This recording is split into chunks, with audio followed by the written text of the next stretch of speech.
At the fifth round of the championship in Portimao, Marc Basseng led the field into turn one. Frank Stippler and Tony Verlander got together in their Audi and Ferrari respectively, sending both of them out of the race, Stippler with rear right suspension damage. It was at the pit stop window though where the race really came to life. Marc Basseng coming in to hand over to his teammate Markus Winkelhock, and they came out just in front of the sister Mercedes. That car, driven by Thomas Jaeger, really put the challenge on for the race lead, but them going side by side through the final sequence of corners ultimately cost them. The Hexis Racing McLaren of Stef Dusseldorp was able to emerge in the race lead just ahead of the two Mercedes. A fantastic three-way battle for the lead then ensued. Going down into the hairpin at turn 6, the cars were three abreast, with Dusseldorp just holding on to the inside line. But once again, the Mercedes started to battle amongst themselves. Thomas Jaeger in the number 37 car feeling he was quicker than Markus Winkelhock. And indeed, coming into the final sequence of corners, he managed to get up alongside and make the move stick around the outside at turn 15 to get past his teammate and move up into second position. He would then start to close down on Stef Dusseldorp's McLaren, and at the same spot where they went three abreast one lap previously, he managed to move to the outside line and then get the cutback out of the hairpin to take the lead of the race. Much to the Hexis Racing team's disappointment as they saw the lead slip through their fingers. One lap later, and an almost carbon copy manoeuvre from Markus Winkelhock saw him moved up into second place. He just about managed to get the overlap going into turn 7 to make it an Al Inkel Mercedes 1-2. There was a little bit of contact further back in the field as Nicky Meyer-Mernhoff sent Laurens Vanthoor into a spin, but it was a 1-2 for the ALINKEL.com Munich Motorsports pair, keeping them at the top of the team's championship. Jaeger and Pastorelli taking the victory ahead of their teammates Marc Basseng and Markus Winkelhock as the season moved into a 6-week break.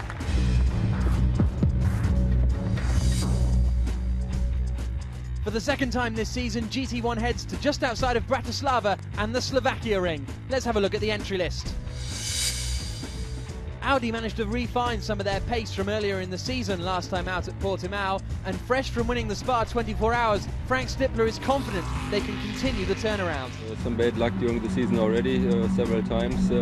I think 3 of 5 championship races we had some retirements, partly in the first corner.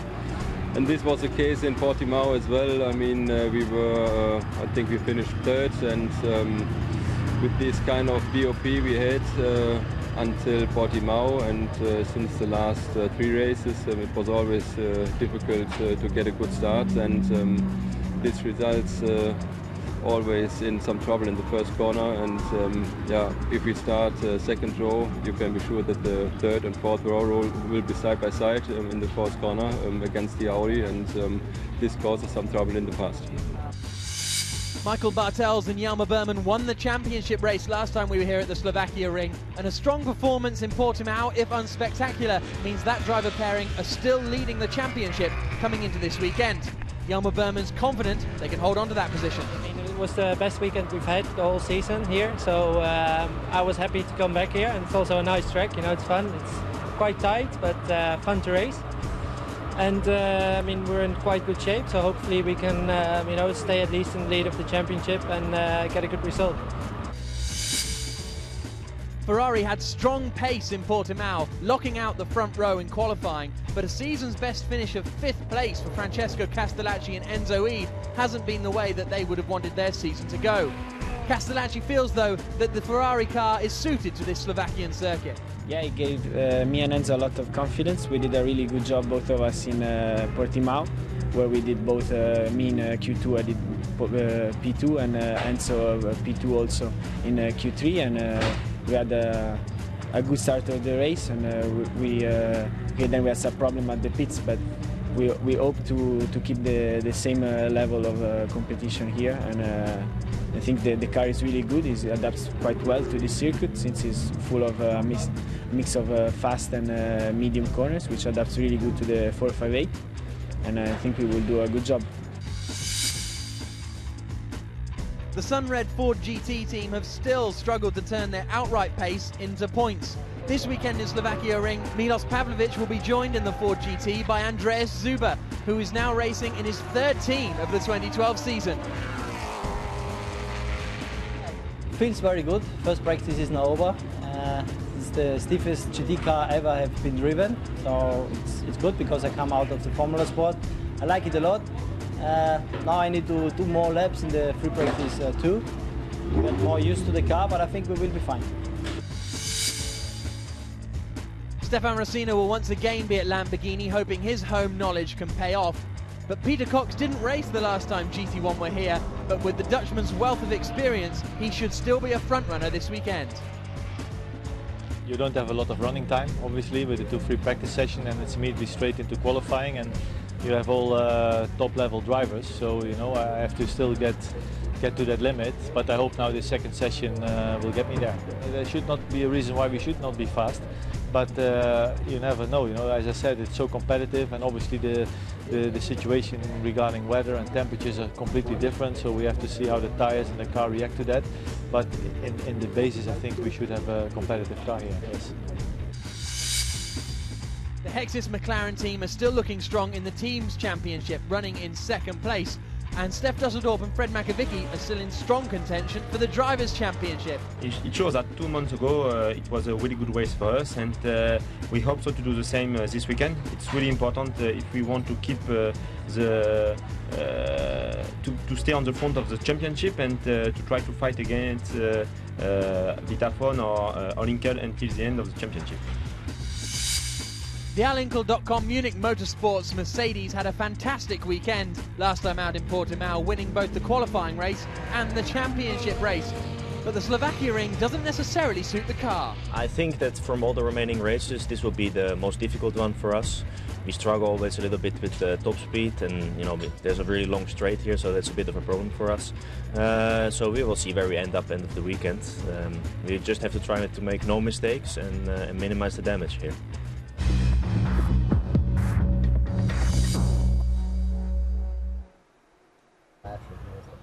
Good morning, everybody, and welcome to the Slovakia ring for the qualifying session ahead of this next round of the FIA GT1 World Championship. My name is Jack Nichols. I'm here in the commentary box overlooking the start-finish straight and pit lane entry. We've got Jenny Gao down in the pits for us this weekend. She'll be keeping an eye on all the goings-on in the pit lane. And those fans on the banks enjoying the Slovakian sunshine, they'll be keeping an eye on what's going out on circuit. Last time we were here at the Slovakia ring back in June, you may remember we had a reasonable amount of drizzle in the air.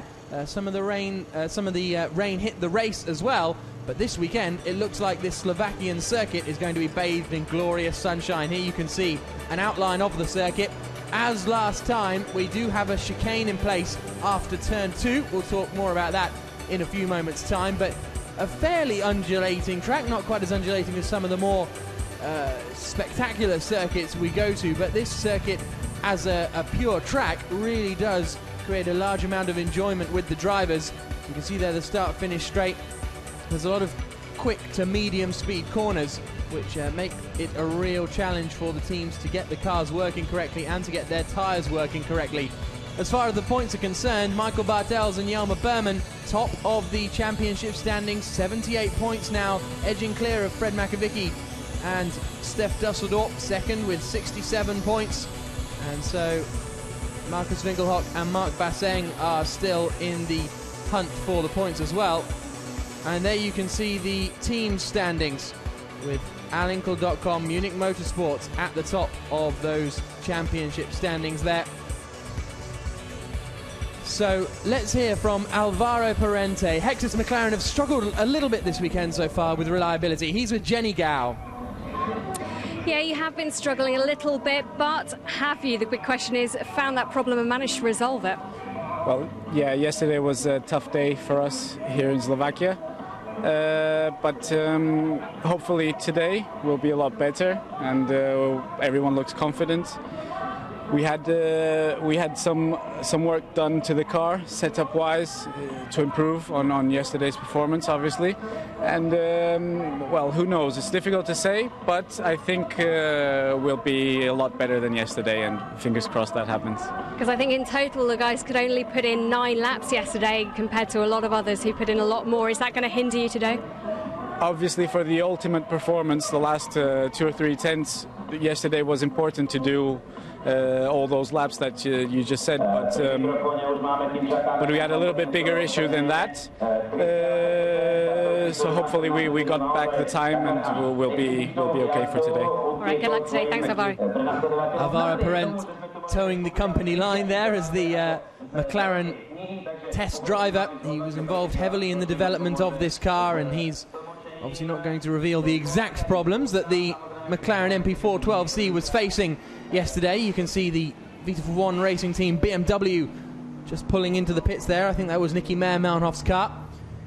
And there's quite a lot of good vantage points around here at the Slovakia ring. If you get up high enough, you can see a large amount of the circuit. And it's only 10 past 10 local time, but already we've still got some crowds coming in for today's qualifying session and then qualifying race later on.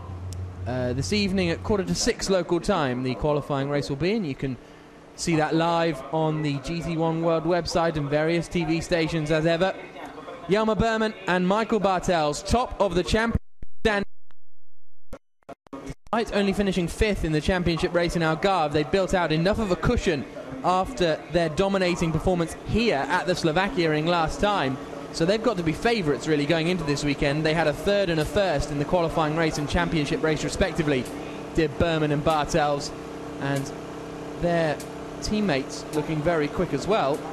Nicky Meyer-Melnhoff quicker than Jelmer Berman in yesterday's free practice session, which was a very satisfying performance from them. Nicky Meyer-Melnhoff said, "Oh, maybe we'll be on the podium," and Michael Bartels came along and said, "Nicky to be on the podium." So there's quite a lot of pressure going on, I think, in that V1 racing team.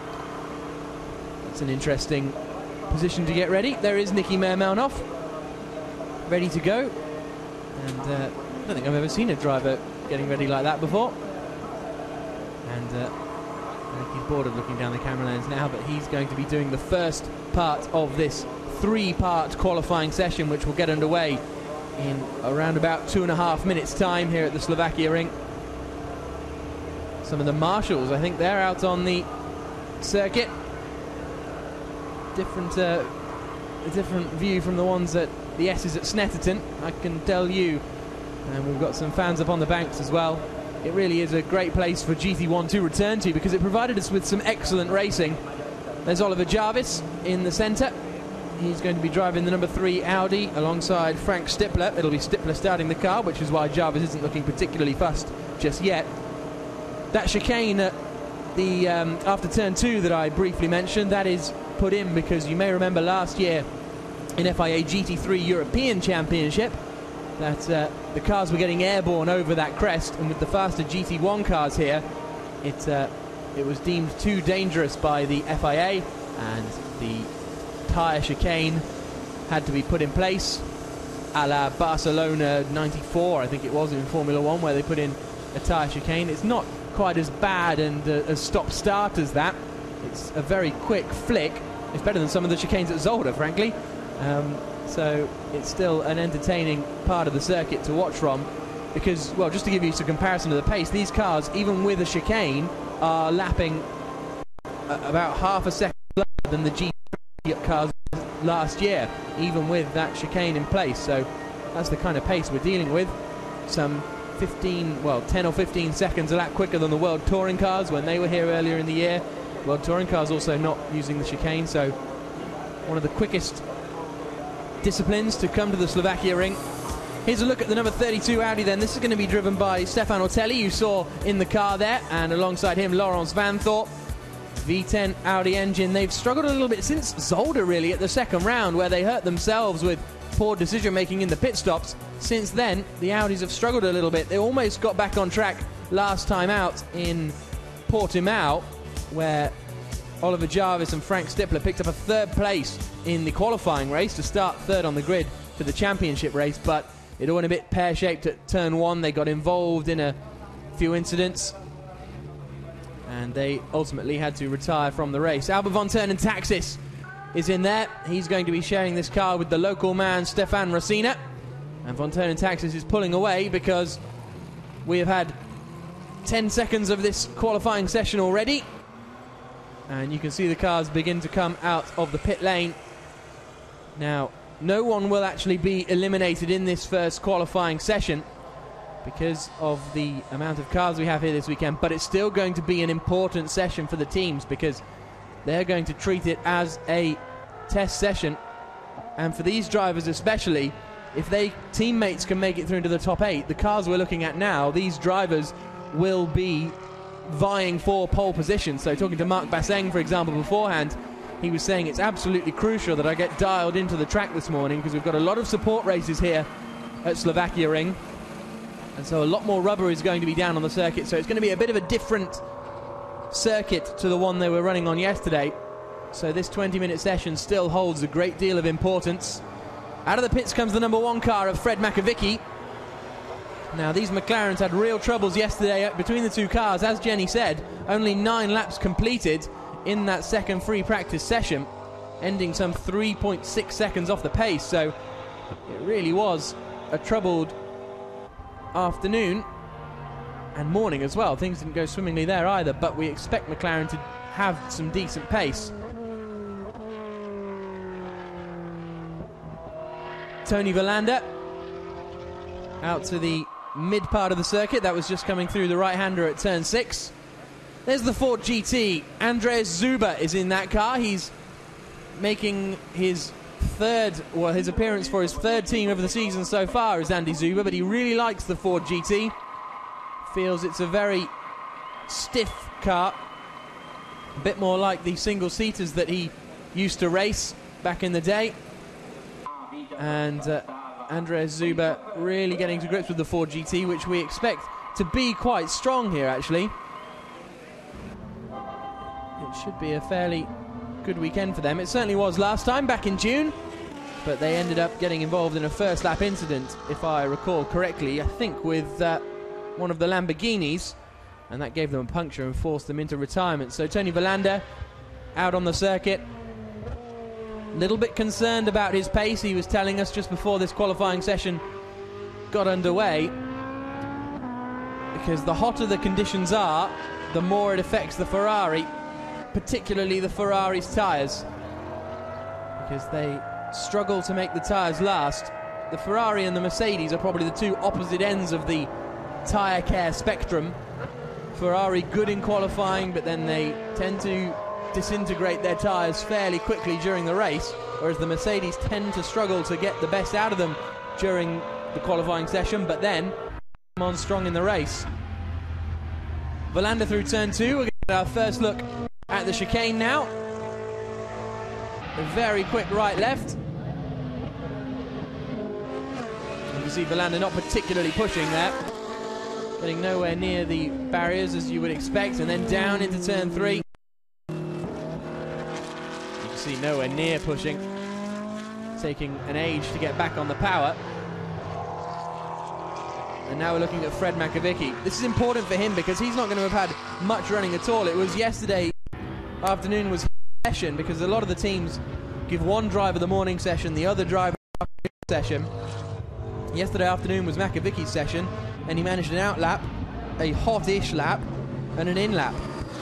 The hot-ish lap was 2.8 seconds off the pace, so this really is an important time for Makovicky. As he feathers the throttle coming out of turn 3, trying to find some power. Now the circuit winds back on itself. Very stiff suspension on the McLaren. You could see it bouncing around there. Working hard in the cockpit as well, Makovicky.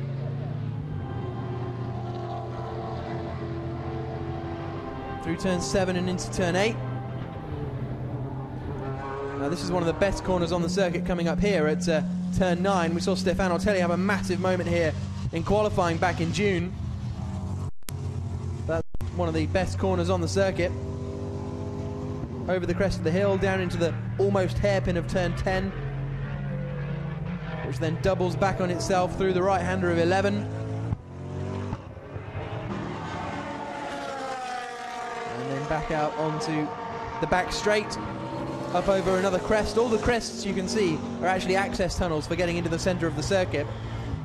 So that's where these rises and falls come from. Nicky Mermanov reckons pole position would be a 2-minute 1.3. So that's the kind of ballpark we're looking at Fred Makovicky is going to come across the line to go plenty slower than that. It's going to be a 2 minute 2.8, but that's still his quickest lap of the weekend so far. And isn't too bad a time for his first flying lap. Enzo Eid in the number 4 Ferrari.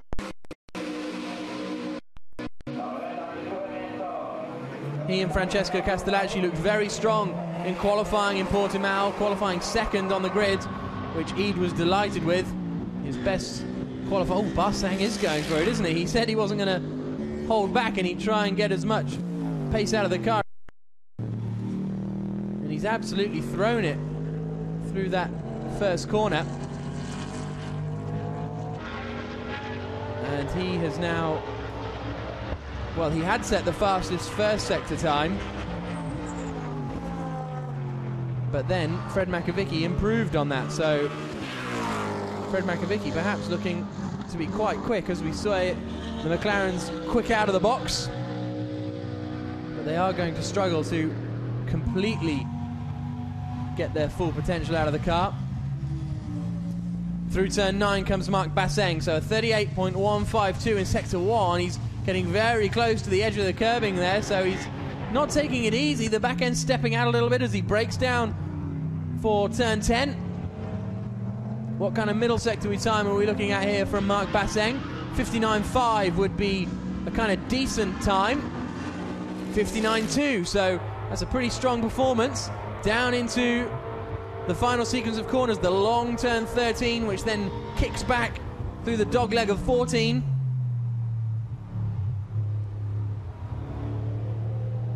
Marc Basseng, the team manager of Alinkle.com Munich Motorsports.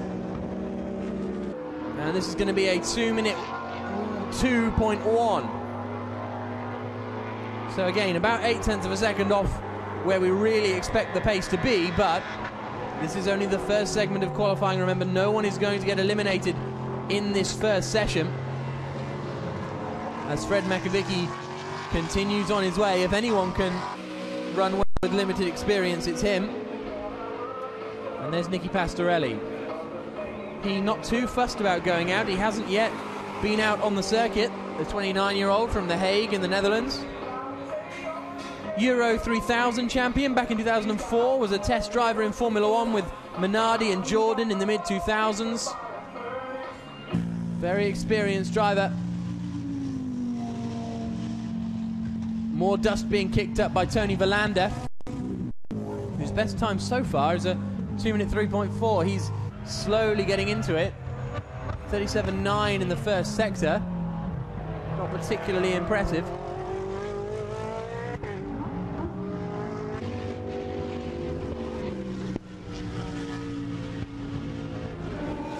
Out onto the back straight. 59.6 in the middle sector. Again, pretty slow. Yama Berman's out there and is looking quite quick. He's just put himself third provisionally. With 11 minutes of this first qualifying session to go. Tony Verlander out onto the start-finish straight, and he does a 2 minute 2.4. So that brings him back into vague contention, but as I say, these guys just getting used to the cars, how they're reacting this morning. Francesco Castellacci there, teammate of Enzo Eid, and now we've got the two BMWs running in formation. It's Meir Melnov first, and Yama Berman behind. We've got the clock on Yama Berman because he's just gone purple in the middle sector. Is he going to be held up by his teammate through the final sequence of corners? Doesn't look like he's too close to be affected. So Basseng's just done a 2 minute 1.4. That's a very good lap time. And Yama Berman has just almost matched it, less than 0.5 of a second away. So that's interesting that we're already in the 2 minute 1.4s. We're expecting pole to be in the low 2 minute 1s, so we might even be able to sneak into the 2 minutes here. Now here comes Stefano Telli, massively experienced sports car racer,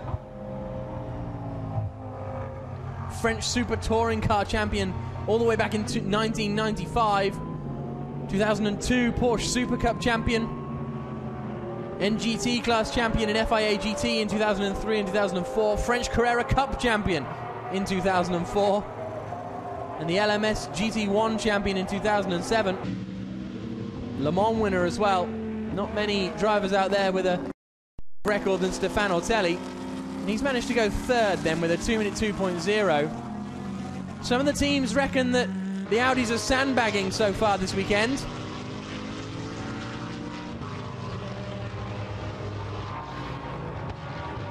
Which is going to be interesting to see whether that claim is true. Audi themselves refusing to comment, of course, said to Oliver Jarvis, other teams think you're sandbagging. He neither denied nor admitted the accusation. There's Andy Zuber then getting used to the Ford GT. Yesterday the Ford ended up 5th quickest in the hands of Milos Pavlovic. As Zuber gets used to the car, but he should be able to find some good speed in it, I think, Andy Zuber. He's got plenty of single-seater experience. Race winner in World Series by Renault, Formula Renault 3.5. That was back in 2005. He won in Estoril. He's also won in GP2 at the Turkish round in 2006. So very quick, very experienced single-seater racer. Moved into GT in 2010, really, doing a handful of FIA GT1 World Championship rounds. And now he's been here for the whole season. And someone's gone off there, didn't they? In the background, certainly some dust was kicked up, and it was Stefano Telli, no, apologies, Frank Stippler, who went off at the final corner. So it sounds like he was weaving and trying to get some heat into his tyres, but then only succeeded in getting gravel on his tyres. So now he's weaving again to try and get the gravel off his tyres. Frank Stippler, the 37-year-old, one of the oldest men in the field, from Cologne in Germany. 2003 Porsche Super Cup champion, so Audi having the 2002 and 2003 Porsche Super Cup champions in their team. And recently won the Spa 24-hour race. What was that, last weekend, weekend before? I can't remember. But the Spa 24-hour won by Frank Stippler, which was a great achievement for him. There's Lawrence Van Thorp, he's Stefano Telli's teammate. As we watch Stippler, still with a little bit of muck on his tyres because he's 2.5 seconds off the pace in Sector 1.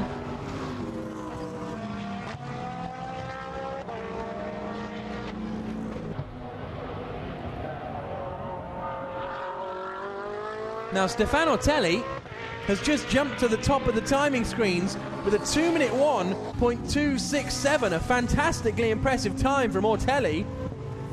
And we saw him cross the line. I didn't quite register just how impressive that time was, a 2-minute 1.267. So that's quicker than some of the drivers were expecting pole position to be. So maybe the Audis were sandbagging, because that is quite an impressive time.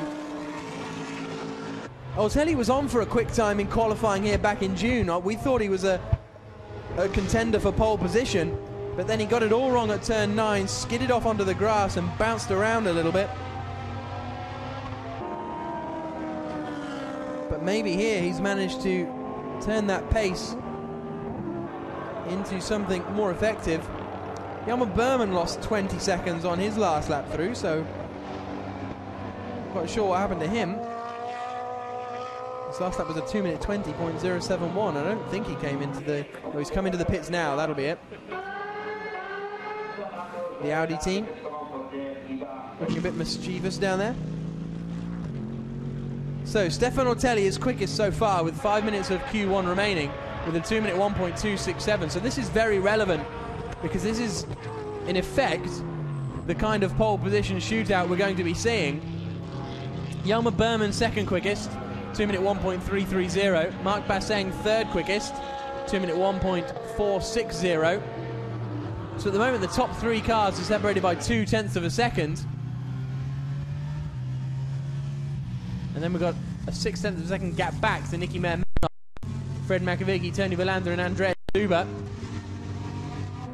Pastorelli's pushing. Oh, but he's going to have his lap ruined there by Nicky Meyer-Melnoff.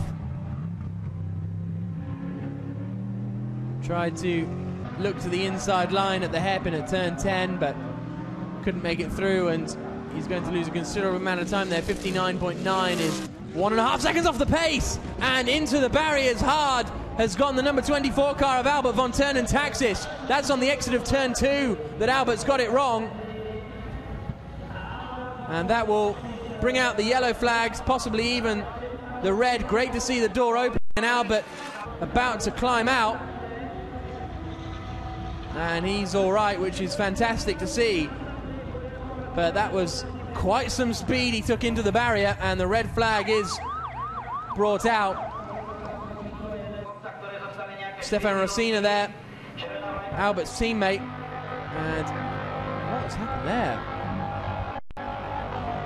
What's happened there? That's a very strange one, isn't it? I can't, as he goes backwards into the tyre barriers, I can't see any signs of damage, but that looked very much like a failure, didn't it, rather than a driver error, because he seemed to have made the exit of the corner as he hobbles away. And as I say, the red flag is brought out, and von Turnhen-Taxis heading back to a place of safety. That was quite an impact for him, and that will bring the session to a halt. Whether it will be resumed or not, well, the clock has stopped, so I imagine the qualifying session, or this section of qualifying, will be resumed.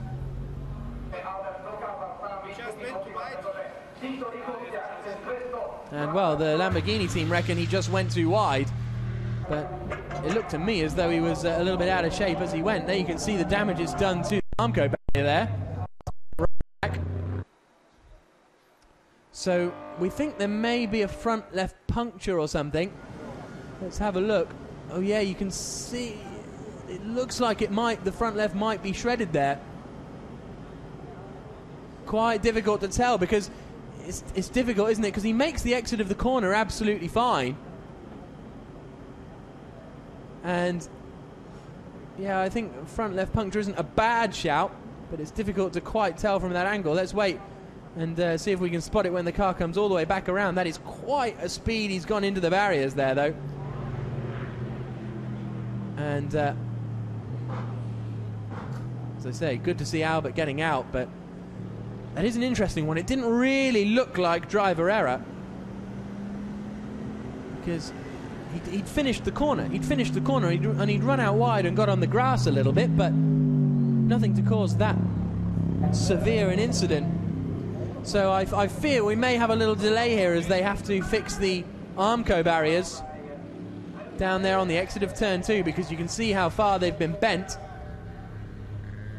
Doing their job though, the tyres taking most of the impact, and those steel girders are rooted deep into the ground. As the rescue team now put those tyre barriers back in place. And we get the tractor on the scene as well. Good work here from the Slovakian marshals. But that was quite a hefty impact for Albert von Turnhen-Taxis. That means, I imagine, unless they can perform some kind of miracle, that car won't be out in the second qualifying session. So let's hear from Hans Reiter now, see if he knows what happened. He's with Jenny. Yes, Hans Reiter, can you give us any explanation as to what happened? Then we obviously saw the impact and it looks quite bad. Actually, I only can comment what I saw on TV, and yes, you're right, it looks bad. He lost the car in his first fast lap. I don't know more because he stepped out of the car immediately. We didn't have radio contact, so I only can comment what I saw, but that doesn't look very positive at the moment. We were talking potentially about it being a front left puncture. Do you think that could explain that? No, the tires, here if you have a puncture, it's after a few laps, but it was really a out lap, and then he attacked. He did a slow warm-up lap for the tires. I suppose the important thing is that Albert's out the car walking away and he's okay. Yes, he seems halfway okay. I mean, his left foot seemed a bit That he has some damage there, we need to see. Okay, well, we're thinking of you and the team. Thank you. Thank you. Thanks, Jenny. Yeah, when the car spins back around, the front left tyre looks all right, doesn't it? So maybe there was a... It did look as though when you see it again, he is a bit sideways as he comes out, but it looks as though that was the kind of moment that should be dealt with. But anyway, it is what it is, and Albert von Turnentaxis is out of the car. Carlo Young, he's going to be taking over the team of Peter Cox. Now,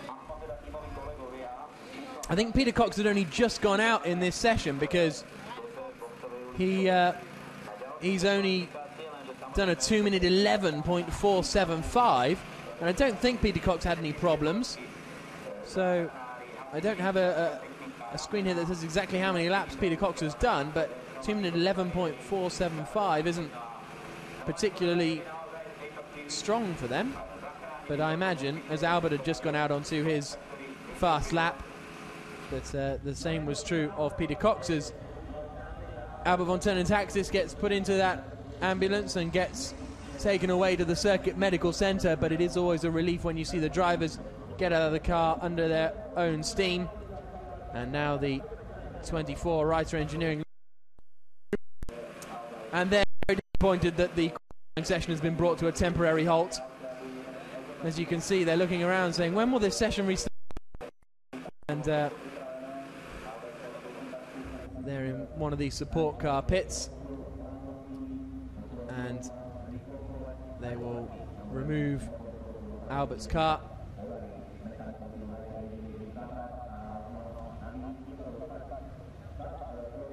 And then they're going to remove the car and repair the barrier. And with any luck, it should be a fairly short delay here at the Slovakia ring.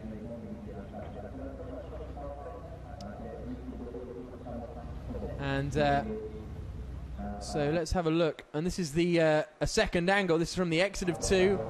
Digs in, slides backwards, and that is quite a big one, isn't it? So that's a large accident, but it's good to see Albert, as I say, leaving the car off his own volition.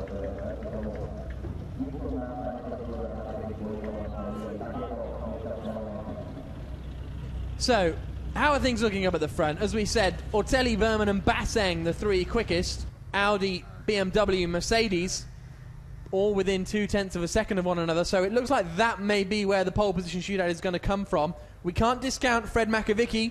He's a second off the pace, but that's only his about 10th or 11th lap in the car so far this weekend. So as the McLaren comes into its own, we may well see them performing stronger. Looks like they've righted the barriers there at turn 2. Hans Reiter is on the phone to someone.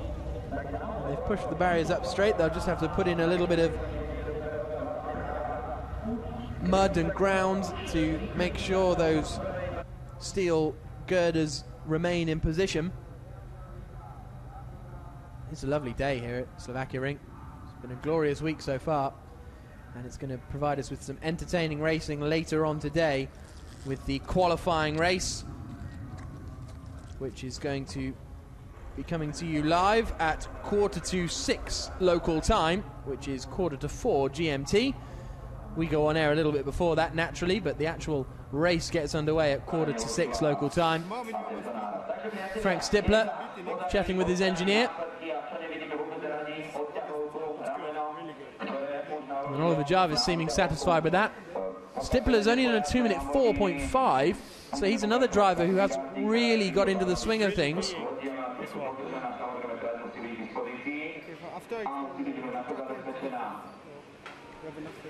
Just trying to...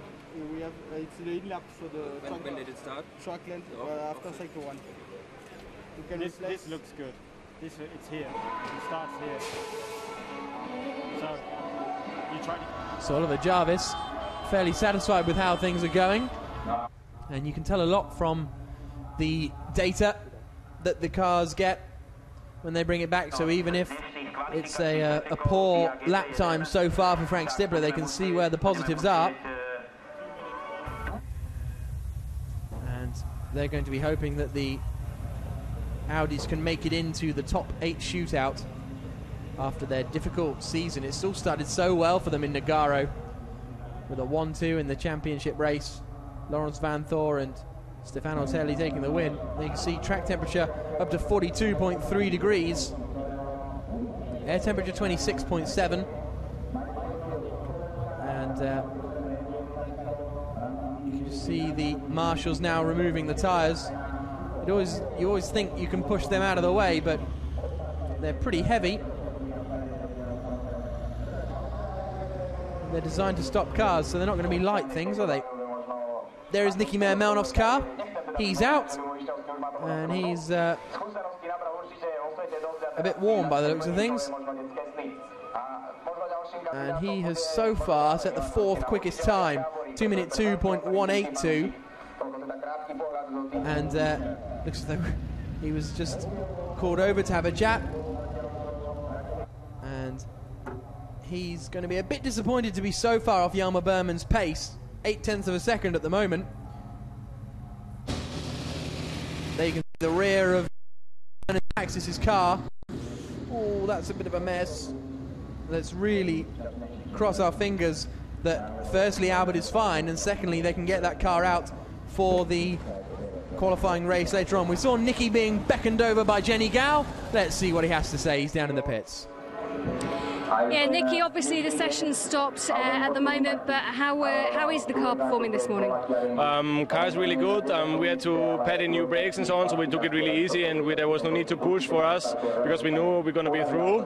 But the car was handling okay, so I have confidence because Matthias was really quick all weekend and showed quite good performance. And also from yesterday's times, we're quite confident, but it's going to be really close. We saw now the pace from the Audis, which already did a 2-1 something. So I think the pole time will be around 2:00 or something. So it's going to be really tough, and we really have to give everything we have. And we saw how easy it can go wrong, and then I hope Albert as well.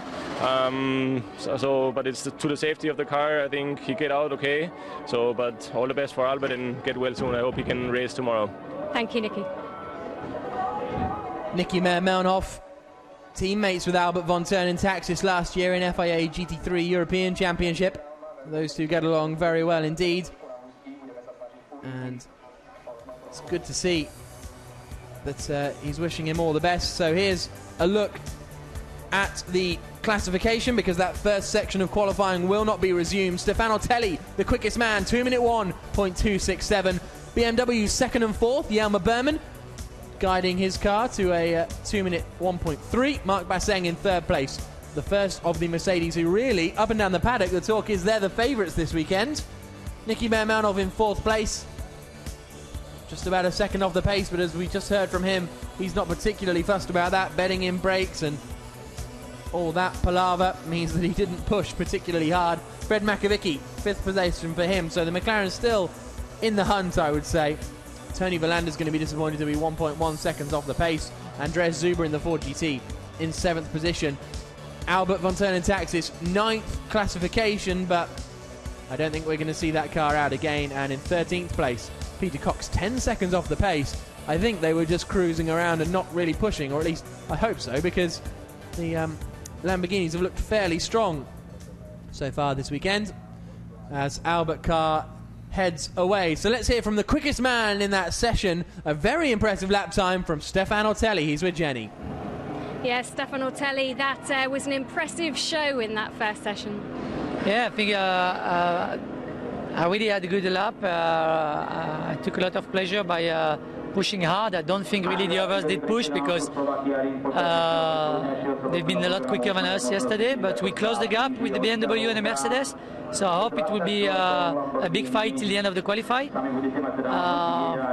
Car is better definitely than yesterday. You know, we've been here a couple of months ago now, so altogether it's like we have a lot of practice.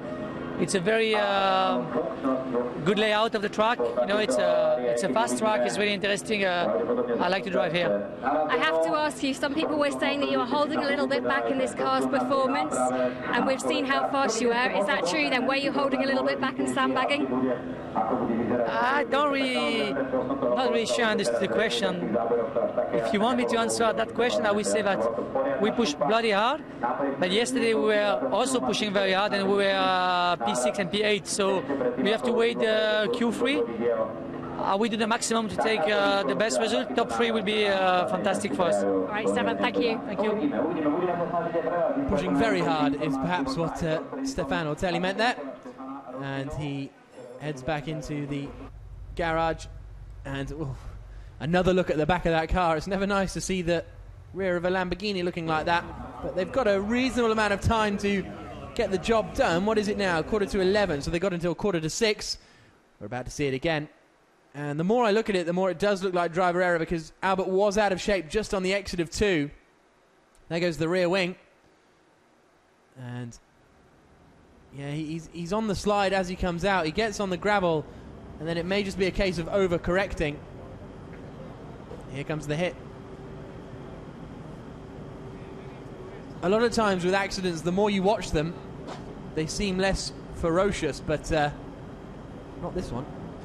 Albert, yeah, just rubbing his left leg there, actually. So we've heard Hans mention that, but Albert von Ternentaxis, the 28-year-old, should be on the mend before too long. But any news regarding that car, you can obviously keep up to date with on the GT1 World website. Also, the Facebook page brings you the latest news, as is the way with social media. But it looks as though you can see the race directors are down there by the damaged Armco barrier, deciding when it will be good to resume. There will be a delay of 10 to 15 minutes for the start of Q2.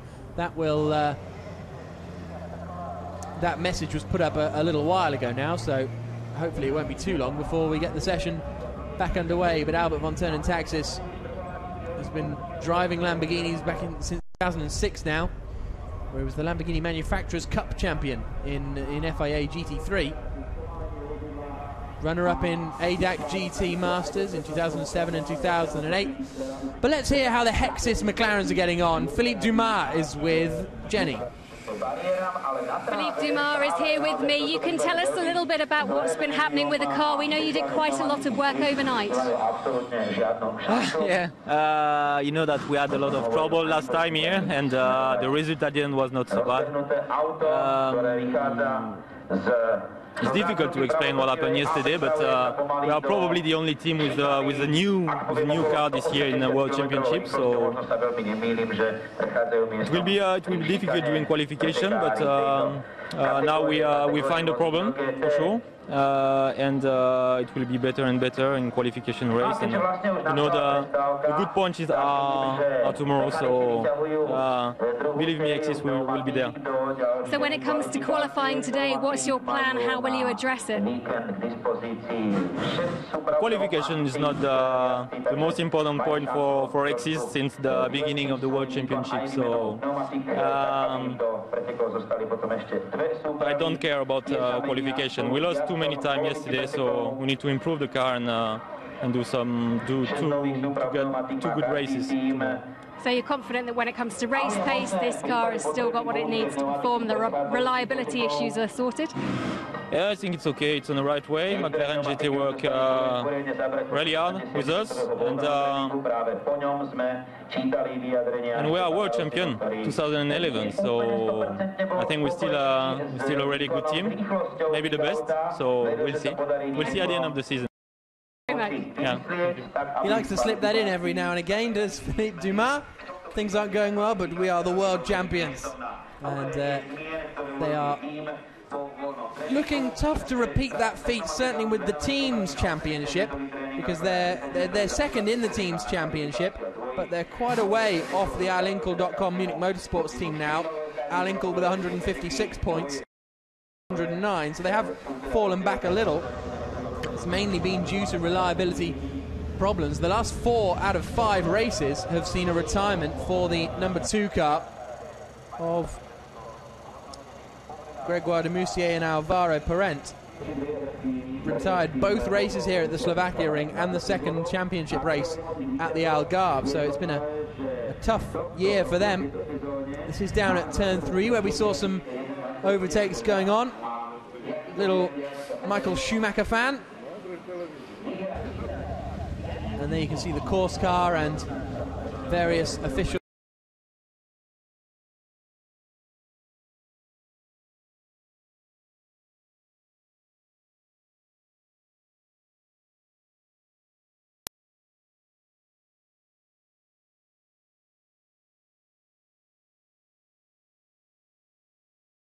Ground gap. All barriers now. Used to be wooden barriers, or sorry, wooden surfaces, but they ended up being a little bit too weak, and in the rainy British weather there, which never. But glorious at the Slovakia ring. Where it starts to get really, because only the top 8 will make then be the pole position shootout. There's the Slovakia up, and it would. You can see some of the skid marks where those aren't Albert skid marks. I don't. Rescue car. Nice as the Mercedes and well, the various Mercedes. The Mercedes car there. We see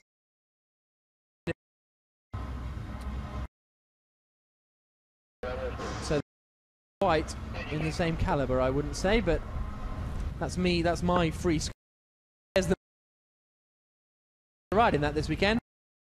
Try that at some point, but that's parked just on the inside of turn 2. Kane, which really didn't cause anywhere near as many problems as we but just frustration with the drivers. So now we've got to go down to the pit lane to hear from Tony Verlander. So Tony, I mean, we know it's going to get a little bit hotter today, but how was that first session for you? No, it was quite good. I mean, yesterday we had a small issue with the tire marking, so I had to do the Q1 with the old tires, and the car feels relatively good. We made some changes from yesterday, and let's say compared to the afternoon session of yesterday, it's a bit cooler actually now, so the car feels good. And at the moment I'm not too worried of the lap times the other guys did in the previous session, so hopefully Philippe has a good Q2 and then we try to push in Q3. We saw how close it was yesterday. There's such a slim margin, isn't there, at the moment? Yeah, the track is quite long, wide, demanding track, but at the same time everybody's up there, so yeah, cars are quite close. You can see some differences on sector times. I think we are quite okay in sector 1 and 3, but we struggle quite a lot in the middle sector where there's a lot of slow corners and you would need some more downforce of the race car. But overall, yeah, everybody's quite close. And so as a team, have you sat down and worked out your tactics for this weekend to, you know, maximise what you can do? No, the tactics is really easy. It's flat out all the time. I mean, try to be up there in the quali and push as hard as we can in the race 1 and race 2 tomorrow. We've been working a little bit to improve our race distance and the race pace. We are not 100% happy yet, but we are working on it, and you know, it's a never-ending development. So. All right, thank you very much. Thank you. Tony Verlander, a bit of a qualifying expert, the only man this season so far to take 2 pole positions, which was at Nogaro and Portimao last time out. But he's going to be hard-pressed to find a pole position this time out. Is the 2006 Italian GT champion. 2006 was the year he made the switch to single-seaters. 2 GTs from single-seaters. Like so many of, well, like all racing drivers, really. Start off in single-seaters, the money or opportunity runs out, and you switch to GT racing. And that switch for Tony came in 2006 after he finished 4th in Italian Formula 3000. Effectively the Italian Formula 3 champion in 2004, but red tape and such like that meant that The title actually went to Matteo Cressoni. There you can see 10:55 local time. The estimated start of Q2 has now been given at 11:05, so 10 minutes, and the second section of qualifying will be underway, a 15-minute session to leave us with the top 8. Let's hear now from the sister Ferrari car, and in that camp we've got Enzo E down in the pit lane with Jenny Gao. Yes, Enzo, only one lap in that session before the red flag came down, but you're not too worried about that? No, anyway, all the cars passed to Q2, so we just saved some tires and some fuel, and now we go to Q2 and hopefully to Q3. And how does that feel, you know, when you, obviously you know this track, you've been here before, but would you have liked to have managed to get out a little bit more? No, it's okay. Just I've been here now for the 3rd time, so I'm quite confident on the track and drove a lot yesterday, so confident for Q2 and Q3. And what are the realistic hopes for this weekend? We hoped a lot already this year, and now we hope to finish top 3 or top 5, but we've been struggling a lot with the tires so far, so we hope now change some things, and we hope now the tires will last longer, and let's see the race. The weather this weekend, everyone's talking about how hot it's going to be, and that favours some cars but possibly not yours. Yeah, for sure it will be hot, but okay, it's only a half an hour drive for each driver, so I don't think it will be a big problem. You're so confident and relaxed ahead of this next qualifying session. Yeah, I'm always relaxed. You never know what can happen, so there's no need to be stressy. We see what comes. All right, good luck with the rest. Thank you. Bye. Good to hear from Enzo. He mentioned it was his 3rd time here. That's because he's been here once with GT1, but also FIA GT3 European Championship came here last year when Enzo was part of the WRT Audi team in GT3. So he, Francesco Castellacci, and Nicky Melnhoff and Albert von Taxis, I think, are the drivers that were here last year for FIA GT3. The local experience not really favouring Albert, as he ended up backwards in the barrier, but there you can see the view inside at turn 3. There's the main pit lane complex, which is where the GT1 cars are waiting to go back out on the circuit for the next part of the session. A couple of grandstands down there. The big grandstand at turn 1 gives you a great view down this very wide start-finish straight. We're almost talking Sepang width of start-finish straight. It's a very impressive facility. As you can see, approximately 11:05 local time. The session is due to start, and the clock has just ticked over to 10:58 local time. The course car and the safety car pull back into the pits past that little hut on the right-hand side, which is where I am positioned. And it's going to be an interesting second segment of qualifying session. Nicky Pestarelli didn't have too much pace in that first segment of qualifying. Let's find out what's going on with him. Yes, Nicky Pastorelli, it seems that the pace isn't quite as we expected in that session. Can you kind of put a reason on that? Yeah, it's definitely a reason. The pace is actually really good. The car felt good, so I'm confident for the other 2 qualifyings. But unfortunately, one of the BMWs who was not looking in his mirrors, and he destroyed basically my lap. Then afterwards there was a red flag. So, but the car feels good, so I'm confident for the rest of the qualifying. A little bit of a frustrating Q1 for you then. Yeah, that's true, but luckily it didn't really count because everybody goes through, so we were lucky with that.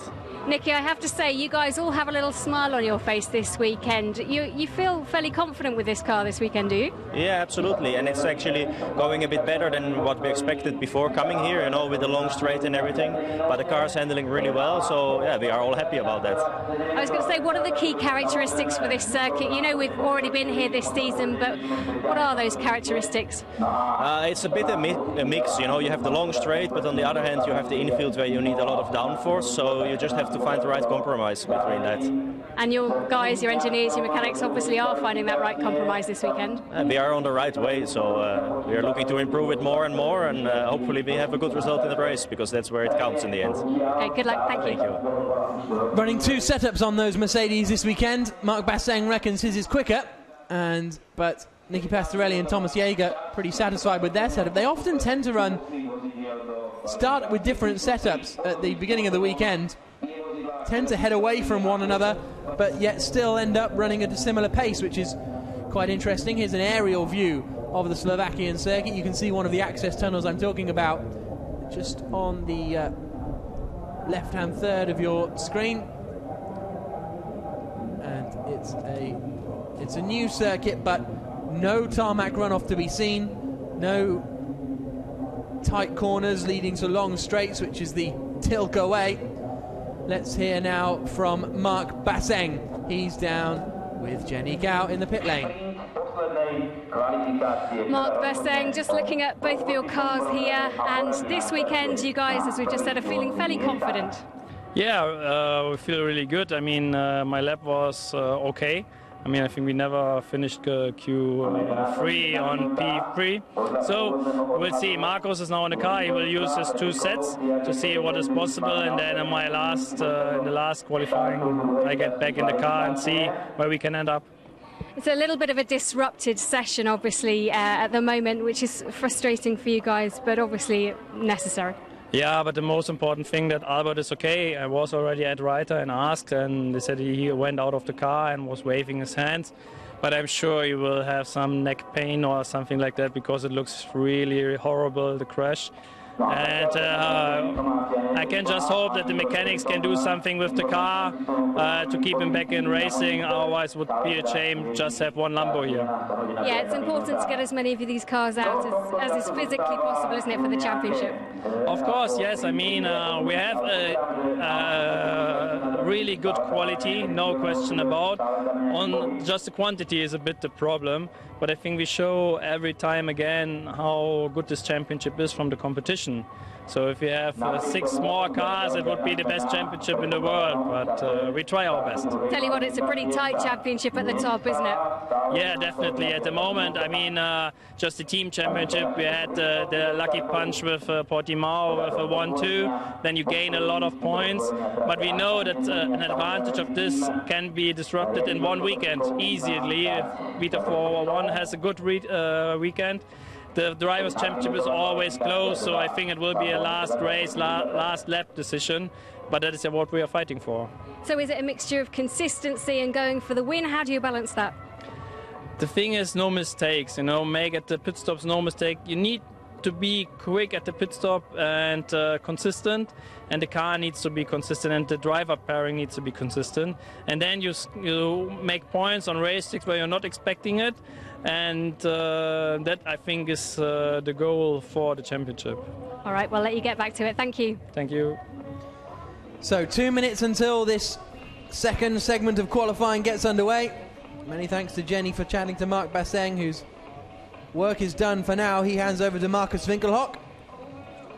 You can see ready in the car, son of Manfred Winkelhock, the Formula 1 driver from the 70s.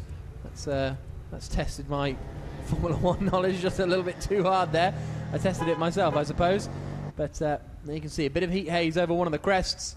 But we've only got a minute and a half to go before this session gets underway. We heard Nicky Pastorelli frustrated to be blocked by that BMW in that qualifying session just now, and it was coming down into turn 10. There's Nicky Mermanov. Pastorelli on a charge, has a little look towards the inside line. Mermanov doesn't see him coming, takes the apex, and that's Pastorelli's lap over and done with. As he says, it doesn't really affect him, but he was on quite a quick lap as well. So his confidence will still be fairly high that he can get the job done. But now less than a minute to go before the second segment of qualifying gets underway here at the Slovakia ring. Time's really blown into the water because we heard Mermanov earlier say he reckons it will be 2 minute 1.3 the pole position time. Then Ortelli went out and did a 2 minute 1.2, and all of a sudden Mermanov's telling us it'll now be in the 2 minute deads that we'll be looking for a pole time. So it's going to be interesting, but this is where things get fun. The top 8 making it through to the final segment of qualifying and the pole position shootout to decide the grid for the qualifying race, which comes up later today, a 1 hour race, and the results of that will give the top 6 a couple of championship points, 8 for the wins, 6 for second place, and so on. But the main purpose is to set the grid for tomorrow's championship race, which is really the highlight of the weekend here at the Slovakia ring. And out goes Marcus Winkelhock. The Mercedes like to be the first two cars out on the circuit, a bit like we saw Brawn do in that glorious 2009 season in Formula 1. They like to be out on the circuit and run together. And that's exactly what they're going to do here as this 15-minute session gets underway. So this is the first time in the car for these drivers today. Steph Dusseldorp, Alvaro Parente in the two McLarens, Salaquada and Castellacci in the two Ferraris, Milos Pavlovic in the Ford GT, Matthias Lauda and Michael Bartels in the BMWs. Stefan Rossino won't be out in the Lamborghini because Albert Montana-Taxis shunted it at turn 2. Daryl Young will be out in the second Lamborghini. Van Thor and Jarvis out for Audi, and Thomas Jaeger and Marcus Winkelhock, the two Mercedes drivers. As you hear the Mercedes rumble down into turn 3. I think they're still my favourite sounding car in GT1 this year. Phenomenal raw growl, deep rumble from the Mercedes. Francesco Castellacci out in the number 4 AF Corsa Ferrari. The reigning FIA GT3 European champion, along with Federico Leo for AF Corsa last year. Reasonable amount of single-seater experience for him. British F3 back in 2007. Finished 4th in Italian F3 in 2008. And the Roman will be looking to get through into this top 8 section of qualifying. It's going to be very interesting to see who makes it through to this top 8 final segment. So there's a lot of cars that are going to be in contention.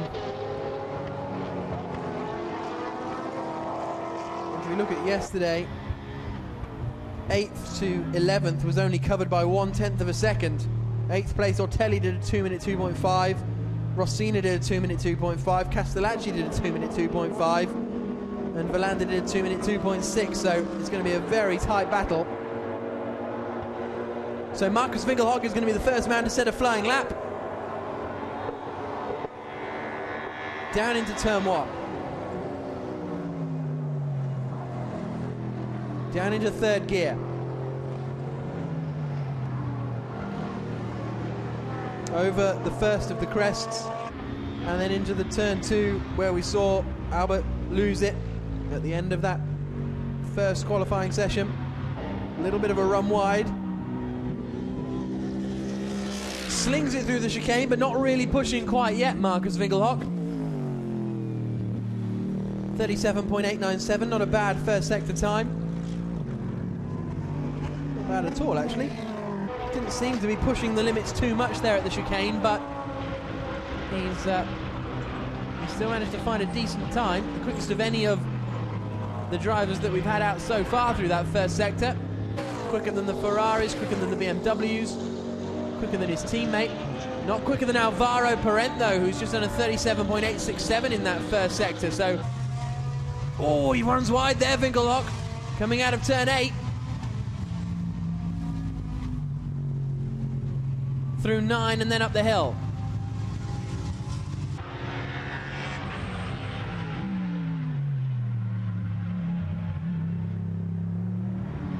Back end stepping out just slightly as he gets on the power out of the hairpin at turn 10. Certainly using all of the road. What's the middle sector time like? A 59.113. Okay, not spectacular, but a decent first outing for Winkelhock. Back end going just a little bit as well. They were saying last time they were here in Slovakia ring, the Mercedes were struggling with understeer. But now they've got a little bit more oversteer in the car, which they very much like. A 2-minute 1.891 then for Winkelhock. As I say, decent first effort out of the blocks. His teammate comes across the line to do a 2-minute 4.1, so that's not really gone particularly well for him. Lawrence Van Thor's now done the quickest first sector time of anyone. We're watching Alvaro Parente, who's had an awful middle sector. 1-minute 2.815. Both Hexus McLarens dive into the pits then. Not going to bother completing their first lap. That'll be interesting to see what exactly happened there. Winkelhock coming out of the chicane and down to turn 3. And Laurens Vanthoor's had a little trip through the grass. I said he had the quickest first sector of anyone. He's also had a little bit of an error in the middle sector. Here's running wide. Oh, that's almost a repeat for Marcus Winkelhock of what we saw happen to Albert. So he certainly is pushing. And then Laurens Vanthoor we saw recovering, I think it was at this point, wasn't it, up at turn 6. So the drivers making quite a few mistakes out there. These are some of the best drivers in the world, and we don't really usually see them make mistakes, but we've had a couple today so far. The Ford GT of Milos Pavlovic heads down to the final corner. Thomas Jaeger's just done the quickest first sector of anyone so far. Now what can Milos Pavlovic do? Didn't sound like a particularly quick turn 13, and he comes across the line to set a 2-minute 2.5. Was in third quickest, but it's not really going to be a competitive lap time come the end of the qualifying session. And he comes out behind Michael Bartels. Thomas Jaeger's gone purple in sector 1 and purple in sector 2 in the number 37 Al Inkel Munich Motorsports Mercedes. Here he is, and this could be, well, this could be our first look at a 2-minute 0-0 if he can really hook it up. No, it's a 2-minute 1.159, but nevertheless an impressive lap time from Thomas Jaeger. Jelmer Berman looks at that lap time and looks slightly concerned.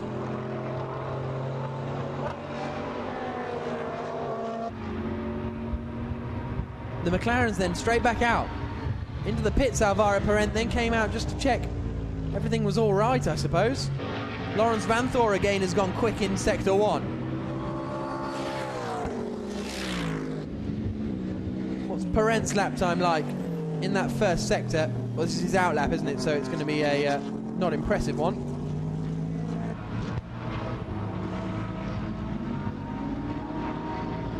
Now we've got Matthias Lauda. I think this is his out lap as well by the looks of things. Yep, you can see him heating up his tyres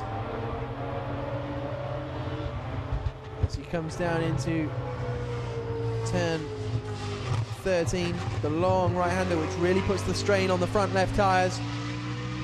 Doing a little flick at 13, and here's Laurens Vanthoor then. Here's the man we want to be seeing. He's gone purple in sector 1. What's his sector 2 going to be like? 58.8 is a decent sector 2 time.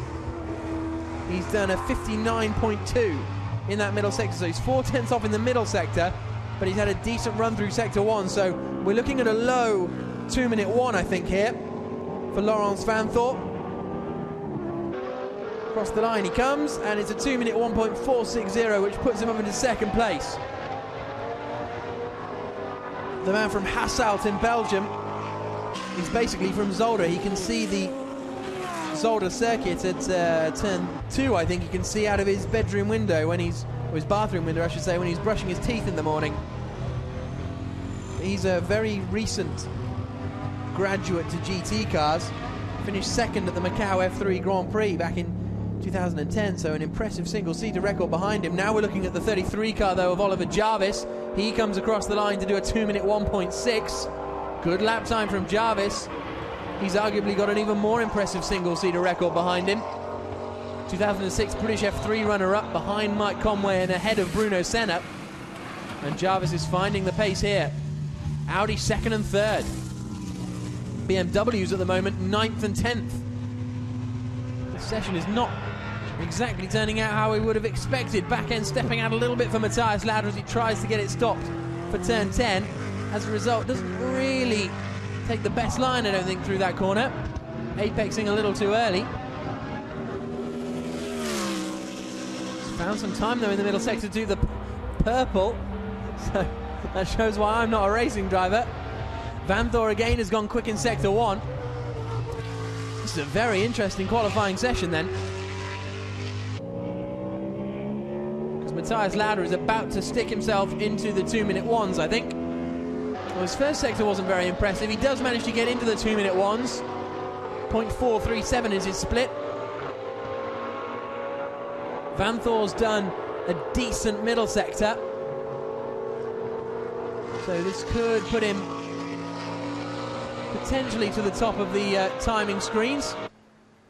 And here's a look at Michael Bartels coming through turn 9. This is where we saw Ortelli have a massive moment last time out, and Bartels just kicking up some dust on the exit, pushing hard.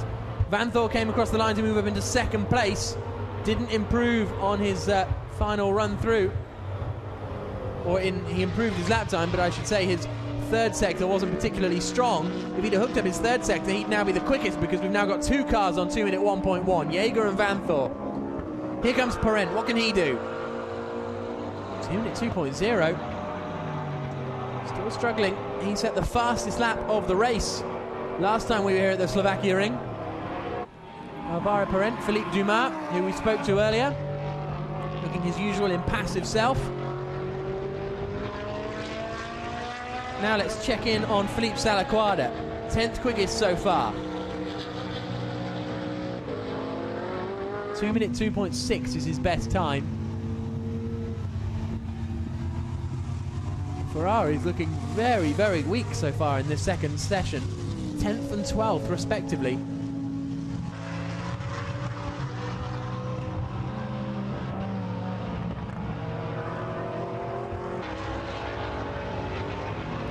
Back to Alvaro Parent. Trying to keep the McLaren under control through 4 and 5.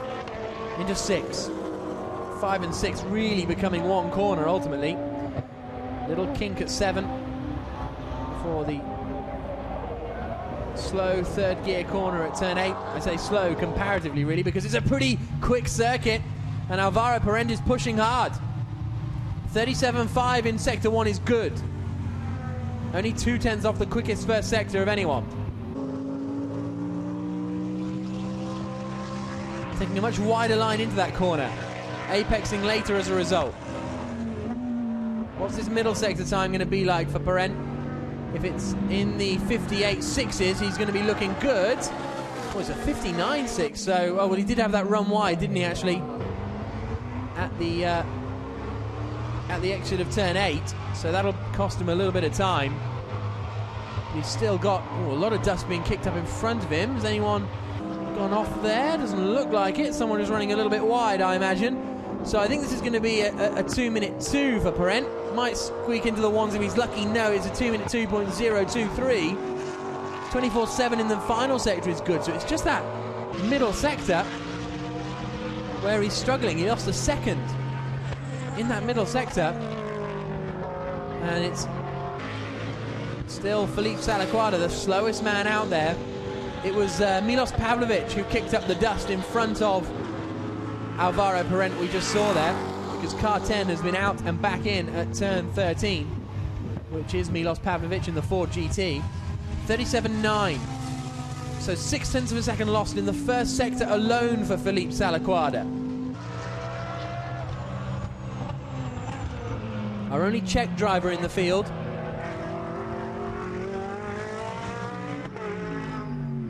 What's his middle sector time going to be like? The best so far is a 58.679. Look at that. 0.9 of a second lost in the second sector. Down into turn 13. The nose diving down as he stamps on the brakes. Waiting to feed the throttle back in. And across the line he comes. Is this going to be a 2 minute 2.1 better from Philippe Salaquada, up into 9th place, so that still doesn't leave him inside the top 8, which is what this is all about, with 50 seconds remaining so far. Matthias Lauda actually has just jumped to the top of the timing screens, so Lauda is the quickest now. There he is, flinging it through the tyre chicane, so he's quickest. Jaeger in the Mercedes is second quickest. Vanthor and Jarvis in the 2 Audis are 3rd and 4th. Bartels in 5th, Winkelhock in 6th, Pavlovic in 7th, Alvaro Parent in 8th place. So far, eliminated would be the 2 Ferraris, Salaquada and Castellacci. Darrell O'Young in the Lamborghini, which would be a bit of a surprise. But perhaps the most concerning of all for them, Stef Dusseldorp is now the slowest man in this qualifying session. 2 minute 2.495 is his best time. Marcus Winkelhock's on a bit of a charge. 10th and a half up on his best time so far. 37.4 and 58.9 are not too bad. This could see him move into the low 2-minute ones. Winkelhock comes out of the final corner, sees the checkered flag, and does a 2-minute 1.009 to go quickest of anyone. Those Mercedes are looking strong this weekend. They are first and third at the end of this qualifying session. Stef Dusseldorp is still out there lapping. He's just done a half-decent first sector, so there still might be the chance for the number 1 McLaren, which is challenging for the championship, to get through into the final top 8 shootout. Darrell Young comes across the line, jumps up into 7th. He gets himself into a position to be in the shootouts at the moment. That pushes out Alvaro Parent. Here is the number 1 car of Stef Dusseldorp. 37.6 in sector 1 is decent. He needs a 58 really in sector 2 to be in the running. It's a 1-minute 1.7. It's over for Dusseldorp. The number 1 Hexus McLaren is not going to make it through. Neither of the McLarens are going to make it through. It's not a massive surprise considering the lack of running they had yesterday, but it's still a surprise considering their position in the championship. Dusseldorp knows it's over, pulls into the pits, and there's going to be a fairly large debrief down at McLaren because Alvaro Parent isn't going to make it through either. He's in a 1-minute 6 in the middle sector, so it's over for Parent as well. At the start of this season, we were so excited, weren't we, to see McLaren versus Ferrari in road cars. But at the moment, the 4 cars that have been eliminated from this second qualifying session are the 2 Ferraris and the 2 McLarens. Cars 1, 2, 3 and 4 unable to make it through to the final section of qualifying. So, as I say, it's not too much of a surprise to see the McLarens in there considering their massive lack of running yesterday. But the Ferraris will be very disappointed. They will start 10th and 11th on the grid for for today's qualifying race. Alvaro Parent missing out on the top 8 by just 13/100ths of a second. That means our progressors to the top 8 shootouts, well, we'll go through them in a minute. Let's first of all hear from presumably a fairly downbeat Grégoire de Moustier, Alvaro Parent's teammate. Grégoire de Moustier, obviously disappointment, both the Ferraris and the McLarens out in Q2. Yeah, we was P8 and in the last lap we finished P9, so okay, it's like that. It's not the end, the race is long, so we start P9 on the grid. I think we can have a podium. Yesterday was quite hard for us, we had some problem on the car, so it's not so bad. Okay, thank you. Thank you. Podium's ambitious, Grégoire de Moustier, but we'll see how that works out for him. He heads off back to the pit lane and back to his team motorhome, or anyway.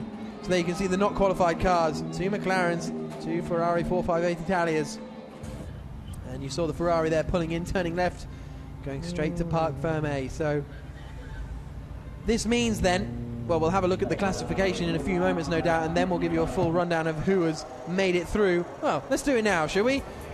The Mercedes finishing 1st and 3rd. They go through to the pole position shootout. Marcus Winkelhock and Matthias Lauda. Impressive performance from Lauda, you have to say. Outpacing his teammate Michael Bartels, who only just made it through down there in 6th place.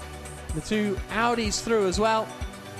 And then we've got 1 Lamborghini and 1 Ford GT completing the top 8. Darrell Young squeezing in with his last lap of the session.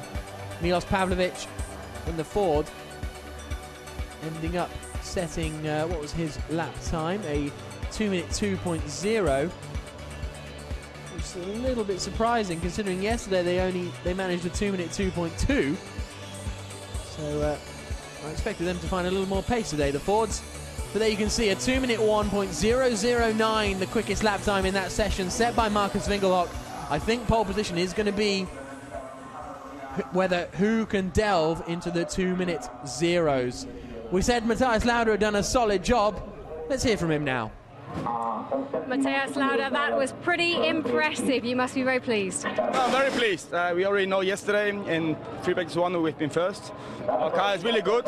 I feel really fit and I like this track. It was really close to the first one. In the beginning I was first and then I dropped back to second place. I mean, we have a good pace and hopefully Nicky now, my teammate, have to make also a good lap, and hopefully we'll be in the top 4, would be nice. Are you surprised that it's the McLarens and the Ferraris that have gone out? Yeah, strange, because at the first race here Ferrari was really strong and McLaren too, and now suddenly they make a step back. But that means that our team, we're working all the time to improve the car and we find some good setup and make a big step. All right, well done. Thanks a lot. Very satisfied, Matthias Lauda. That's his work done until he starts the qualifying race later on today. And the whole Vita for One racing team very pleased with Matthias's contribution. The pace has always been there for Melnoff and Lauda. They've never been too far away from perhaps their certainly more experienced and perhaps ultimately quicker teammates of Michael Bartels and Jelmer Berman. But they've always almost had the pace. But so far their best result are 2 fifth places, both in qualifying races at Zolder and then at Algarve last time. The pace has been there, but will it be this second visit to Slovakia where they finally bring everything together? We know Melnoff gets very emotional in the car. We saw his reaction. I can't remember where it was now. Was it Navarra where he booted the air out of frustration when he couldn't do up Matthias's belts in the pit stop? So the final session of qualifying will start in a few minutes' time. Only a 10-minute session, so it's important to get out there and get on with it. Some Slovakia Ring employees, by the looks of things, watching the action over the main grandstand here, looking down upon the pit lane. And I'm sure they are curious as to exactly what's going on with this Ford GT. Seems to be a fairly in-detailed look. They seem happy with it though, and the Sunred team stick on that rear right slick tyre. And Andres Zuber will have the responsibility of taking that car over and trying to stick it as high up on the grid as he possibly can. Lap times were considerably quicker in that second session. Looking at it, interestingly, Jelmer Berman was quicker than Michael Bartels in between Q1 and Q2. So let me clarify that rather vague point. Qualifying 2, the times we see are usually quicker than in qualifying 1, and that was the case here, apart from Jelmer Berman, who went quicker in qualifying 1 than Michael Bartels did in qualifying 2. So we could well see, I think Jelmer Berman's going to be my shout for pole position. Let's hear from Milos Pavlovic. He's the driver of that Ford GT we just saw. He's with Jenny Gao. Milos, this is probably the worst time to try and speak to you as we just stood behind the car, but just describe what happened in that last qualifying. It was tight. Yeah, it was very tight, and I'm glad we got into Q3. We're having slight issues with the gearbox, so we could have done a little bit better, but I'm glad we entered even with a little bit of trouble in Q3, so it's good. So have you spoken, what's the plan for this next qualifying session? Well, Andy needs to push as hard as he can, and hopefully we can even climb higher than 8, but we'll see. Okay, good luck. Thank you. So the Ford GT automatically into the top 8 on the grid for the race later today, but Andy Zuber hoping he can possibly get a little bit higher. It's going to be tough for the Sunred Ford team because it's going to be tough for everyone. There's some strong cars out there. Both the Audis are on the pace. Both the Mercs, there they are on the pace. Both the BMWs are on the pace. Peter Cox is out there as well. This is phenomenal. This is going to be a really exciting qualifying session, I think, because times were very close indeed. We had Melnoff and Mark Basseng, Matthias Lauda and Marcus Winkelhock both doing a 2-minute 1.0. We had two 2-minute 1.1s from the Audi and the other Mercedes. So we had 3 brands within a tenth of a second. So the remaining 8 minutes of this session are definitely going to be worth watching. Stay glued to your screens for this one, chaps, because this will decide the grid for the qualifying race later on today, and it's any one of 3, I would say, brands that are in the fight for this one. It's going to be a Mercedes, a BMW or an Audi on pole position, because I don't think the Ford or the Lamborghini quite have the pace to challenge for the outright pole, but they're going to be some wild cards in the mix. Marc Basseng, team manager of Alinkel.com, Munich Motorsports in FIA GT1, René Munich, the overall head of the Munich Motorsports team. He's usually away doing rallycross and things like that. But, the team was formed in 2006 by René Munich, where they entered FIA GT. They've been in FIA GT1 since its inception as a World Championship in 2010, where they ran with the Murcielago in 2010 and 2011. Marc Basseng takes responsibility for this arm of Munich Motorsports, and he's on a 37.6 in Sector 1. It's pretty decent, actually. He's come straight out of the blocks and stick it in with a 37.6. That's pretty impressive from Basseng. Now into turn 9, and his teammate just dipping his wheels over the exit curve on turn 8. So that's Nicky Pastorelli behind. Looks like he kept it all together, which is good to see, but both of them pushing very hard in this early section of qualifying. Nicky Melmanov's done a good first sector as well, as has Frank Stippler. This is going to be very close. This really is, I think, going to be one of the closest qualifying sessions of the season so far. Basseng down into the final corner. Very experienced driver. 5th in the GT1 World Championship last year, but that doesn't really do justice to just how strong they were. They were championship favourites before a dodgy round in China put pay to that. 2-minute 1.543. Decent first effort for Basseng.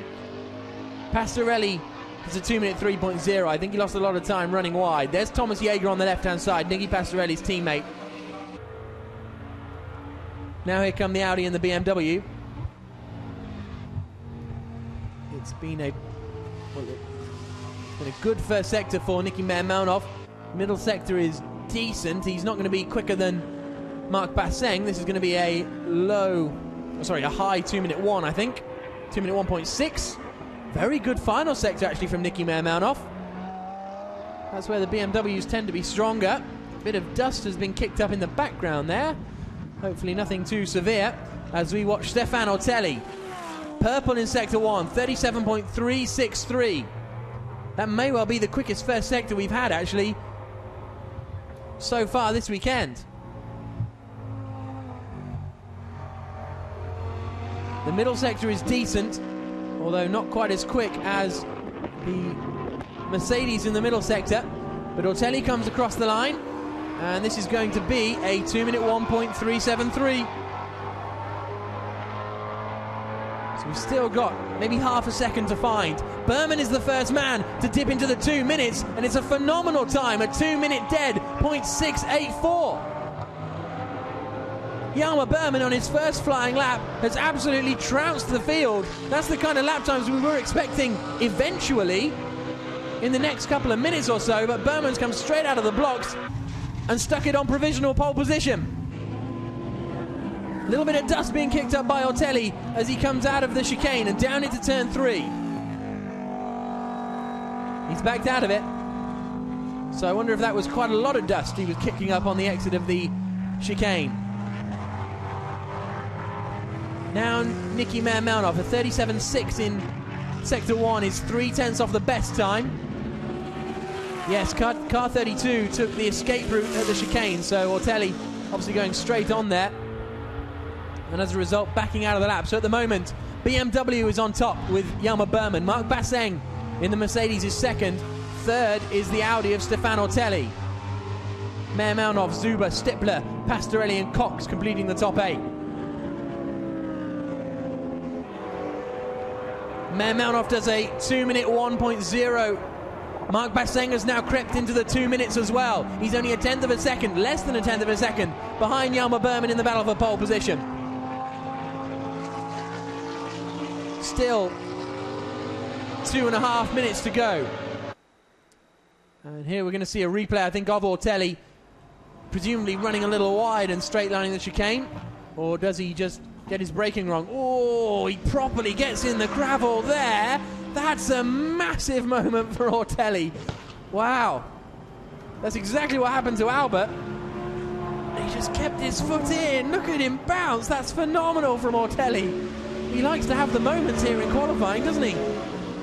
And, well, big moment for Stefan Ortelli. But quickest first sector of anyone. Number 17, the Vita Racing Team car of Nicky Mermanov, 37.325. We're watching the Ford GT as he comes through to complete his lap. Andreas Zuber. This could see him move into the 2-minute ones. It's a 2-minute 1.6. Keeps him in 6th place and keeps him in contention for the top 5. We're still yet to see Nicky Pastorelli do a good lap time. Stefan Ortelli has now done the best of anyone in Sector 1. We're waiting for the Sector 2 times, really. Here comes Ortelli. Apologies, that's Frank Stippler. And then behind him is Nicky Mermanov, who's gone very quick in the first sector. His middle sector is a bit dodgy, really. 59.014, 7/10 off his teammate, so I don't think it's going to end up being a belter for Nicky Mermanov after a strong first sector. Mark Basseng has come into the pits, so that's his challenge over for the number 38 Al Enkel Munich Motorsports Mercedes. Across the line then comes Frank Stippler. He moves up into 4th place. Nicky Mermanov doesn't improve in the end after that nightmare middle sector. Ortelli still purple in Sector 1. Here he comes through Sector 2 now. 58.3 is a kind of decent middle sector. He's in a 58.8. But the Audis aren't particularly strong in the middle sector. It's Sectors 1 and 2 where they make up their time, because you can see it's a personal best for Ortelli in that middle sector. Back end kicking out, leaving rubber down on the circuit. Is this going to be provisional pole position for Stefan Ortelli? He needs to get into the 2 minutes. It's 4th. A poor final sector. And he does a 2-minute 1.1. Now we're watching Peter Cox weaving through the chicane. His first sector has gone to a 38.253, which isn't particularly strong. There you can see the Ford GT is backed out of it. I'm expecting to see him come into the pits. Andreas Zuber. He'll be pleased with 6th position, but what has happened with Nicky Pastorelli in the 37 Mercedes? That's going to be an interesting one, because he's still only managed to do a 2-minute 2.6. So as it stands, and we've got Peter Cox in the gravel. And that really is going to affect anyone else who's still on a lap. There aren't many people out there. Frank Stippler has done a personal best in Sector 1, 37.488, which is a decent effort. What's his middle sector going to be? 59.1. And he's not going to come into the yellow flag zone. But as it stands, Hjalmar Berman is on provisional pole position. Mark Basseng second, Nicky Mermanov third. Can Frank Stippler get in and involve? No, he can't. It is a poor middle sector. He decides to abandon it. And I think that's going to be the end of the session as we know it. Hjalmar Berman takes pole position for the qualifying race later on today. Stefan Ortelli is still out there. He's done a decent first sector, but he will have come through the yellow flag zone. And yeah, his middle sector is poor, a 59.422. So I think that yellow flag has hurt Stefan Ortelli. You can hear he's backed out of it, I think. And he'll... Oh no, he's staying out there. Let's see what Ortelli can do. Across the line, yeah, it was never going to improve. He lost half a second in that middle sector because he had to back off because of the yellow flags. So Hjalmar Berman takes pole position for the qualifying race later on today. Marc Basseng will start second on the grid, number 38 in the Mercedes. Third place will be the second BMW of Nicky Meyer-Melnhof. Fourth position will be Stefano Telli. Fifth for Frank Stippler. Sixth for Andy Zuber. Seventh for Peter Cox. Eighth for Nicky Pastorelli. What on earth happened to him there? Couldn't find the pace. Couldn't find the pace at all. A 2-minute 2.6. He was 0.6 of a second slower than his free practice time, Nicky Pastorelli. So that's very interesting indeed. We'll have to wait and see what happens there. Peter Cox putting it in the gravel at turn 6. And this is a little look at, ooh, wow. That's a moment for Ortelli, isn't it? So that's the lap where he was looking strong but then had a poor middle sector, and that'll be why. Here's a look at how the top 8 on the grid will line up. Pole position will be Jelmer Berman and Michael Bartels, just edging out the Mercedes of Marc Basseng and Marcus Winkelhock. That will be a very interesting front row going down into turn 1. Meyer-Melnhof and Matthias Lauda, their best qualifying performance of the season, sees them start in third place. Stefano Telli and Laurens Vanthoor. Good to see the Audis back with a little bit of pace. They are in 4th and 5th, with Stippler and Jarvis behind them. Andreas Zuber and Milos Pavlovic in 6th and 7th places. Peter Cox and Darrell Young in 7th. Nicky Pastorelli and Thomas Jaeger completing the top 8. That's an interesting one. Really need to find out later on what happened with Nicky Pastorelli. But let's hear from the man who will be starting the qualifying race on pole position. Michael Bartels is with Jenny. Yes, I'm with Michael Bartels, and a pole position, you must be pleased with that. It looked like a great lap.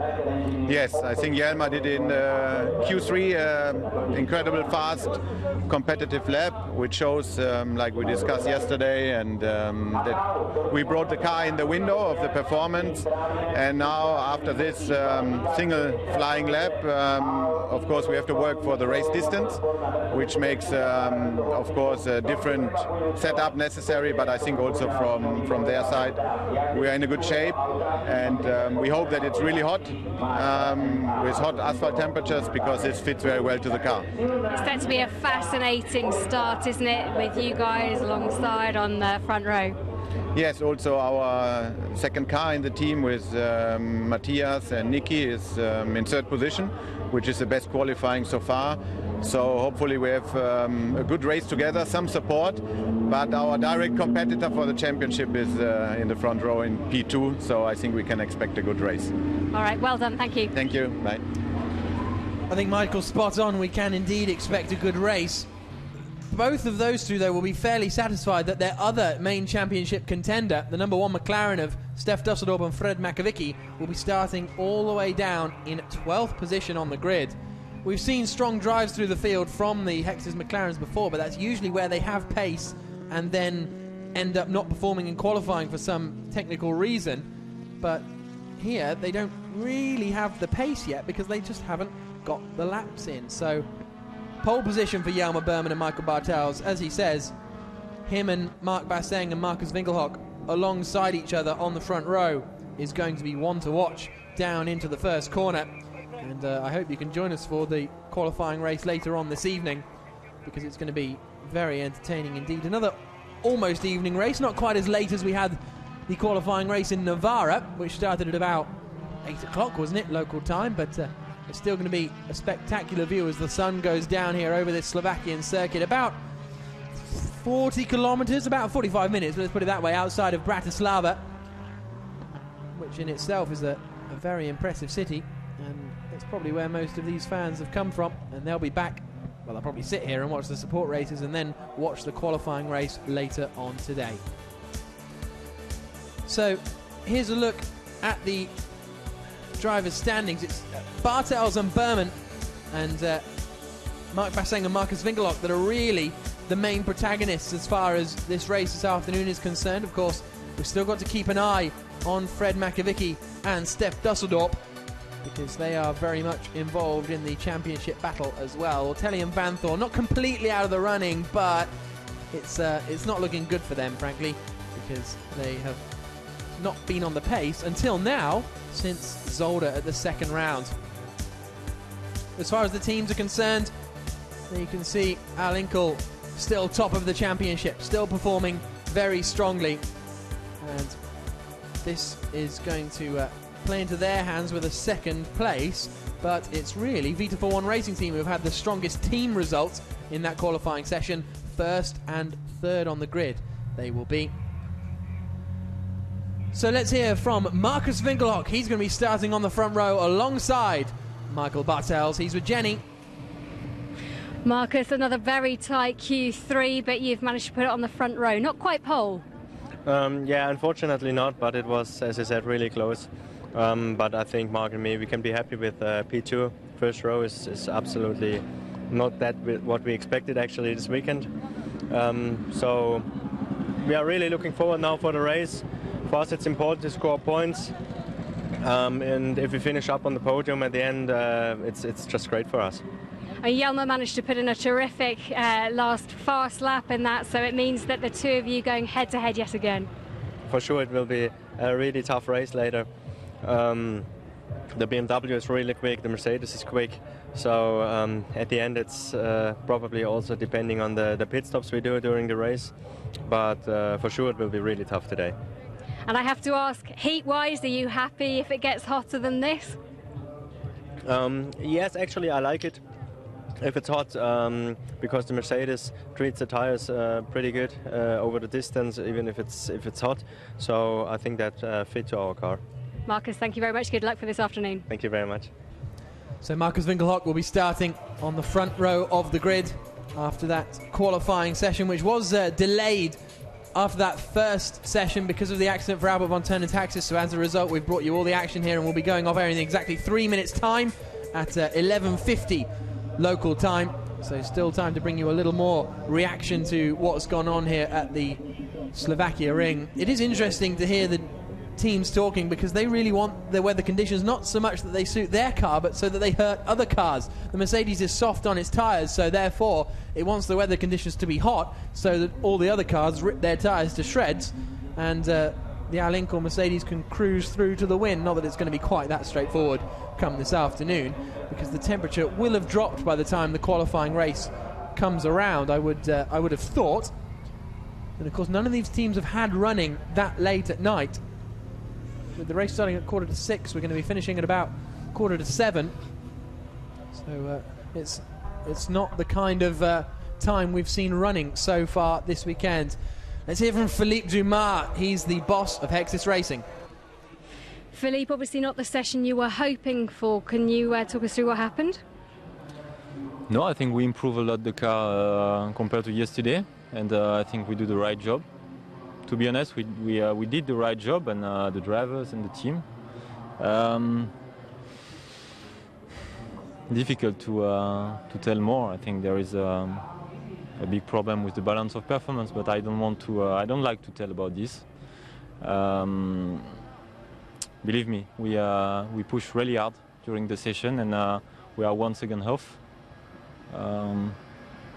Did you manage to find that problem overnight and resolve it, or do you think there's still some issues there? No, the car is okay now. Both cars are okay, the team is okay, the drivers, and it's very frustrating because we work so hard with the car, and it's not a normal situation. So we'll do the best this weekend, but you know, to be honest, the FIA are completely against us in the beginning of the season with the turbo engine, and for sure, I don't want to stay in this championship for the future. All right, strong words. Yeah. Thank you.